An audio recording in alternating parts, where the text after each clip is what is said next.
रात में करीब 12 बजे के आसपास ये सूचना मिली थी कि बिंद नदी में एक कंकाल बहते हुए आया है। तत्काल घटनास्थल पर पुलिस पहुंची, सीनियर ऑफिसर भी पहुंचे और कंकाल को कब्जे में लेकर के जब उसको देखा गया तो उसका धड़ जो है सर से अलग था और साथ ही साथ वहां पर वो शव काफी पुराना था। तुरंत उसको पीएम के लिए मोर्चरी भेजा गया और उसका पहचान के लिए अग्रिम डीएनए सैंपल भी कलेक्ट किया गया, जिसको एफएसएल भेजा गया। बाकी जब आगे बारीकी से पूछताछ की गई तो पता चला कि बकेवर थाना क्षेत्र में 2 लोग हैं, एक राम भवन और प्लस उनकी पत्नी सरिता।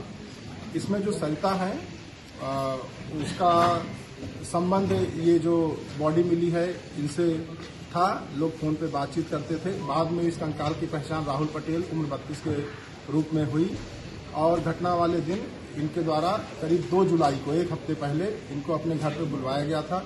जब ये घर पर आए तो इनके पति द्वारा और इनके द्वारा मिल करके इनका गला घोट करके इनकी हत्या कर दी गई।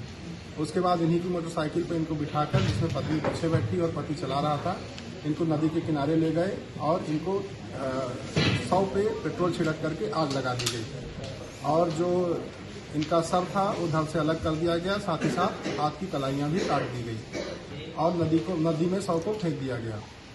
जो बांका था वो इनकी निशानदेही पे बरामद कर लिया गया है। साथ ही साथ मोटरसाइकिल के टूटे हुए अवशेष भी झाड़ियों से बरामद किए गए हैं। जो इनका मोबाइल था उसको भी इन्होंने तोड़ करके नदी में फेंक दिया था, जिसका कुछ हिस्सा बरामद कर लिया गया है। फील्ड यूनिट को बुला करके घटनास्थल से जो आग लगाई गई थी उसके कालिख और अन्य अवशेष कलेक्ट किए गए हैं। इन लोगों में पूछताछ में एक बात और पता चली कि कानपुर के पश्चिमी पारा थाना क्षेत्र में इनकी गुमशुदगी भी लिखी गई थी। उसी के क्रम में इनकी पहचान हुई और आगे घटना का अनावरण हो सका है। इनका आपराधिक इतिहास?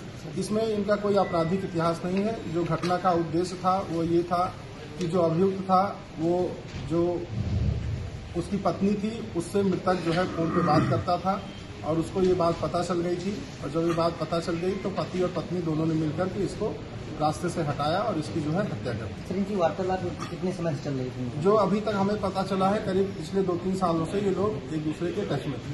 ठीक।